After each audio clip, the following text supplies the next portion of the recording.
In late 2016, 7 penguins vanished from the zoo in Calgary, Canada. Well, not literally vanished. Their bodies were found after all. To the last of them, the 7 penguins drowned.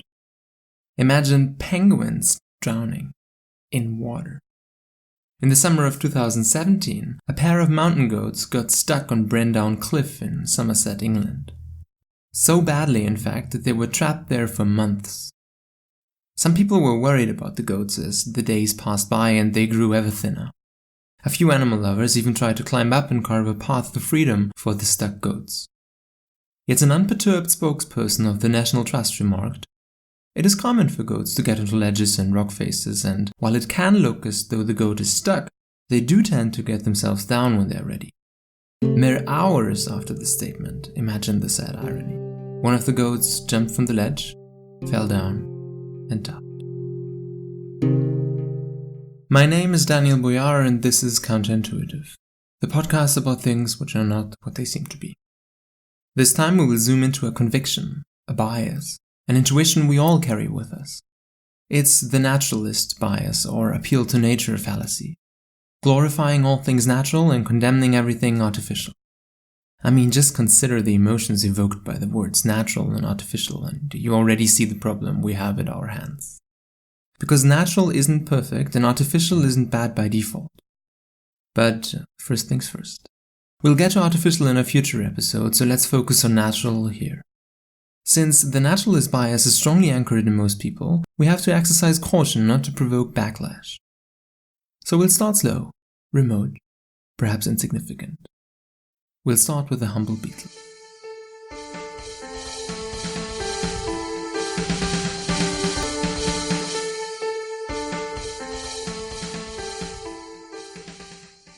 We're in Western Australia. It's dry, it's hot, and seemingly devoid of life. Well, not quite. In front of us flies a beetle, a large specimen of the species Julodimorpha beckwelli, also known as the giant jewel beetle. Not so humble after all.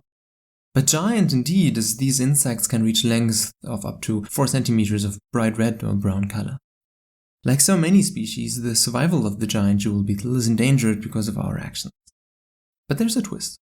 We don't hunt these insects, we don't exactly destroy their environment. Heck, in this case, not even climate change can be really blamed for the slow demise of the giant jewel beetle. If you want to be mean, you could put part of the blame on the giant jewel beetle itself. But we're getting ahead of ourselves. Our story will soon lead us to Harvard University, North America, and eventually the whole world.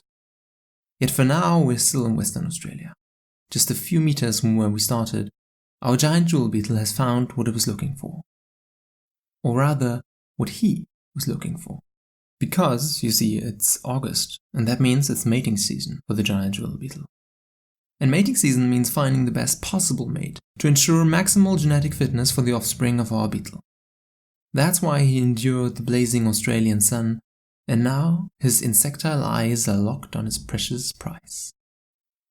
Finding a good mate is crucial for individuals of any species.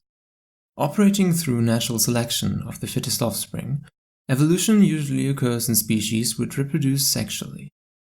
Thereby, they accrue mutations which can improve or deteriorate the fitness of offspring, with fitness implying the number of their offspring. So, you would think that mate selection, with its direct link to procreation, is one of the processes where evolutionary investments would have the greatest payoff, and which are therefore optimal to the highest degree possible. Having established this mechanism as a particularly well-adapted process in the evolution of species, I will now spend a good part of the rest of this episode to dismantle this notion. Because if I can convince you that the intricately evolved mate selection system isn't always working, maybe I can convey my broader argument that natural isn't necessarily good. Ready? Let's not quite yet return to our giant jewel beetle. After all, they had millions of years of evolution to adapt to their environment, so they should be fine for a minute or two without us. Instead, let's go to Harvard University in Boston, Massachusetts. It's September 29th, 2011. Daryl Gwynn and David Rentz have come here for an award ceremony. Specifically, their award ceremony. Several Nobel laureates are present as well, together with other distinguished scientists and of course the media. this prize captures quite some international attention. The scientific work Gwyn and Rentz will be awarded for was published nearly 30 years earlier, in 1983. At the time, they were stationed at the Department of Zoology in the University of Western Australia. See the connection? Their paper, of course, focused on Julodimorpha baekwalii, the giant jewel beetle, and its mating process. The prize, which Gwyn and Rentz received in 2011, is typically described as awarding research that makes people laugh and then think. It's the Ig Nobel Prize, an award which honored research about kickstarting barbecues with rocket fuel, alarm clocks fleeing from you to aid waking up, or the science of sword swallowing. Back in Western Australia, our beetle has proceeded in his mating mission and, while we were gone, reached his mating partner. He extends his ideagus, the protrusion to release his sperm, and tries to insert it. I should have warned you that this will get steamy. After mating, the female giant jewel beetle will lay the fertilized eggs at the roots of eucalyptus trees, where new beetles will hatch and joyfully populate Western Australia. But wait, something's odd. The mating partner our beetle has selected seems large. Too large. You could even call it gigantic. Instead of a length of 4 centimeters, typical for a giant jewel beetle, the mating partner beneath our beetle is 23 centimeters long. Granted, it's brown, but if you look closely, you'll see that it's not a female giant jewel beetle at all. It's a beer bottle. In their paper, which was honored by the Ig Nobel Prize, Gwyn and Rentz found that properties of beer bottles, brown color, reflectiveness, and stubs or undulations on the bottle, are sensory stimuli which are extremely salient for male giant jewel beetles. These are features which those beetles typically look for in female beetles. Yet they prefer Australian beer bottles in trials. The increased activation or even overactivation by these features, in this case by special types of bottles, is an example of what researchers refer to as superstimuli, which are often artificial. To demonstrate that this really represents a genuine effect, Gwyn and Rentz presented their beetles with wine bottles, which didn't impress the mate-seeking beetles much. Apparently they're discerning drinkers.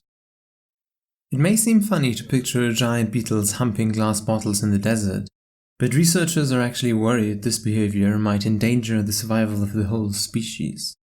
Next to the foregone mating opportunity by choosing a beer bottle, giant jewel beetles engaged with their glassy partners have been observed to fall easy prey to ants which calmly start to dismember the occupied beetle. The beetle-bottle romance really seems to be an intense thing. Now, is this an episode about the giant jewel beetle and its challenges in life? Yes and no. The preference of our beetle for beer bottles over female beetles represents an evolutionary maladaptation. Basically, this means that the salience of features overly present on beer bottles is a bad choice, in evolutionary fitness terms, in a world littered with beer bottles. Provocatively, it's stupid of the beetle to like beer bottles better than real mates. There is no payoff to this in any way. The first objections to this will be that it's our fault that beer bottles lie around, and also it's just been a few decades and evolution has basically no chance to catch up with changes that quick. And I think we now have finally arrived at the core of this whole issue. Of course, it's true that it's our fault that the environment is littered with beer bottles, and for many reasons we should try to remedy this unfortunate circumstance. But abstractly, every animal changes its environment by its actions, humans included. The notion of a keystone species, beloved by conservationists and environmentalists alike, is exactly that it has a disproportionate effect on its environment, compared to what would be expected based on its population. So animals hailed as the most important in an ecosystem change it the most. Naturally, we as humans do that on a gargantuan scale and destroy a lot in the process. But in principle, change is nothing foreign to nature. That's what evolution is for, after all. Imagine if we stick to our despicable habit of littering in the countryside. Male giant jewel beetles with an affinity for beer bottles will be removed by natural selection over the long term, and the evolutionary process goes on. Yet it's not a given that the species as a whole will adapt. It may survive or it may go extinct if it can't change fast enough. This depends on a lot of factors, pure chance in terms of mutating the right genes at the right time being one of the biggest. And if the species does change, the mate selection will be quite different than before and may even be worse than before. Because by accruing evolutionary changes to avoid beer bottles, you may need to sacrifice valuable salient attributes typically used in mate selection. You just can't optimize everything at the same time. In the end, the product, if viable, will not be better, but different. Evolution is goalless, so the assumption that evolved creatures accrue advantages in a continuous fashion over time is faulty. The other major issue is speed. Environments change and species will change accordingly or die out. But importantly, this doesn't happen at the same time. First, environments change and then species adapt by selecting the few random individuals which by chance exhibited mutations that are now beneficial. Because pre-adaptation of the whole species to potential changes in the future would be too wasteful to sustain. This means that there is a time in between in which environments already underwent significant change, but the species in its entirety didn't fully adapt to these changes yet. You can see this with our beetles. Their environment changed, but they haven't yet changed accordingly. Since evolutionary processes typically take months, years, decades, or even longer, all dependent on the generation time of the animal, all we get is a snapshot of the whole process. As a consequence, the species and animals we currently observe are not necessarily well adapted to their current circumstances. We have no way of intuitively telling if what we see in any given species today is a snapshot or a stable state. Our main fallacy is to view evolution as a result or a thing that happened in the past and now just fine-tune species a bit further. Evolution, however, is a process and frequently a messy process at that. So to recap, in a fast-changing environment, natural oftentimes is decidedly suboptimal. And with climate change and the drastic influence we humans as a globe-spanning species have on the environment, changes occur with a mind-boggling velocity and with far-reaching consequences. Which means we really have to update our conception of optimized ecosystems and the species therein. Drowning penguins and plunging mountain goats may be a rare sight, but they are currently entirely absent from our imagination and intuition. As we idealize and even idolize animal ability, conceptions of failure in their environment don't even begin to enter our intuition. If you're still not convinced, take the island of Surtsey in the Atlantic Ocean, close to Iceland. Before 1963, no land existed at the coordinates which now harbor Surtsey. Yet by now, Surtsey boasts fauna as well as flora. A time span of around 50 years may be sufficient to populate a virgin island, a process extremely fascinating for scientists to observe, but it's certainly not enough to achieve evolutionary mastery over these fresh surroundings. Animals inhabiting Surtsey will have come from somewhere else, and on an evolutionary level, are still adapted to their previous environment and will continue on this route for a very long time. Therefore, current species present on Surtsey certainly can't be seen as the embodiments of perfect adaptation to their surroundings. In fact, some of them may not even be categorized as good in terms of their adaptation to the environs of Surtsey. But as long as no better adapted species comes along, desiring the same evolutionary niche for itself, the original maladapted species might be able to eke out a living thanks to a lack of competition, even though its adaptation to its environment is far from good. In new environments, natural absolutely doesn't go hand in hand with exhibiting good adaptation, as many species will die out because of a clear lack of adaptation. Even in largely non-changing environments, evolved doesn't mean optimal, just good enough to avoid extinction. Consider the humble ant. You could easily see it as the embodiment of industriousness, on par with bees perhaps, constantly used in metaphors, implicitly glorifying the natural world. It epitomizes the attitude of a selfless worker chugging along to sustain and further the colony. At least, that's what intuition will tell you. In 2015, researchers around the entomologist Daniel Charbonneau at the University of Arizona conducted a simple experiment. paint differently colored dots on each ant and track them. What did they find? Around 40% of ants don't do anything. Nearly half of the entire working force. They just sit around and watch the others do all the work. They're lazy. Normally you wouldn't notice that as an observer because ants are scrambling around in a dizzying mess, making it hard to track individual ants and compare between them. Currently, it's believed that these slackers are forming a kind of workers' reservoir.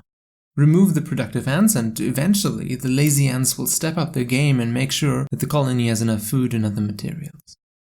On a grand scale, this might make sense in terms of robustness in the face of adversity, though it appears to come at great cost. And it's decidedly not in line with our intuitive assessment of industriousness and optimality. But let's go back to changing environments, because as we've seen, they're the norm. When humans entered North America via the Beringia land bridge from Siberia a couple of 10,000 years ago, they dramatically changed the environmental framework resident animal species were operating in. Being expert hunters, early humans relentlessly culled unprepared animals, which before this had no reason whatsoever to prepare themselves for this onslaught. Most affected by this were species constituting the megafauna, animals weighing more than 40 kilos. And by most affected, I of course mean that they went extinct. A lot of them. Species dying out in North America shortly after the arrival of humans include the western camel, the mammoth, all forms of wild horses, all variants of North American tapirs, and the American lion. That's just a tiny fraction of the species our ancestors hunted to extinction. You add naturally evolved humans to naturally evolved animals, and what do you get? Certainly not perfection. But wait for it, the most insightful piece of information is still coming. Obviously, not all animal species in North America went extinct in prehistoric times. Survivors included the grizzly bear, bison, bighorn sheep, and grey wolves. What did all of these animals have in common? Their ancestors co-evolved with humans in Asia. By slow natural selection of fit animals, via an increasingly skilled population of human hunters, for these species, the descent of humans into North America didn't represent a radically new environment. They were prepared. There are hardly any species which you could point to that survived the megafauna extinctions and whose ancestors did not co-evolve with humans. One of these remarkable exceptions is the pronghorn, colloquially known as the American antelope, even though it technically isn't even an antelope, and is more closely related to giraffes. The pronghorn and its ancestors didn't spend any time in human-populated areas, and still survived the incoming human hunters. This is remarkable. And it only could do that with an extraordinary ability it possesses. Because the pronghorn is the second fastest mammal on our planet, inferior only to the lightning-fast cheetah.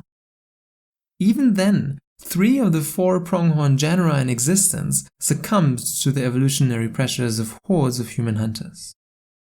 So in effect, to even have a chance at survival as a species, you either need to be already familiar with your surroundings, or you need to be world-class in something which incidentally is beneficial to your survival once change is underway.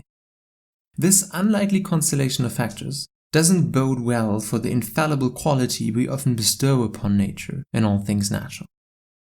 Especially if you consider that this sequence of events is not limited to North America. Here's an incomplete list of habitats in which the arrival of enterprising humans in prehistoric times led to mass extinction events in the megafauna shortly thereafter. Australia, Tasmania, New Zealand, Cyprus, Japan, Madagascar, and South America. As Carl Sagan already noted, extinction is the rule. Survival is the exception. Most species fail, precisely because they were not good in terms of their environment. Evolution makes species only as efficient as they have to be for their current environment, not as much as they could be in theory. Adapted instead of optimal. Being complex creatures with multiple needs, animals aren't perfect, and sometimes, if change occurred relatively recently, they're not even good. And for better or worse, change is underway, with increasing temperatures, ocean acidification, deforestation, extreme weather events, and much more.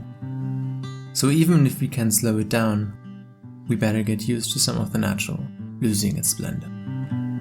As for the giant jewel beetle, its current adaptation to its new environment certainly can't be described as good, and won't be for a long time if beer bottles remain in the plains of Western Australia. If it survives this struggle, the giant jewel beetle won't be the same as before. But, and this is crucial, it won't be better, just different.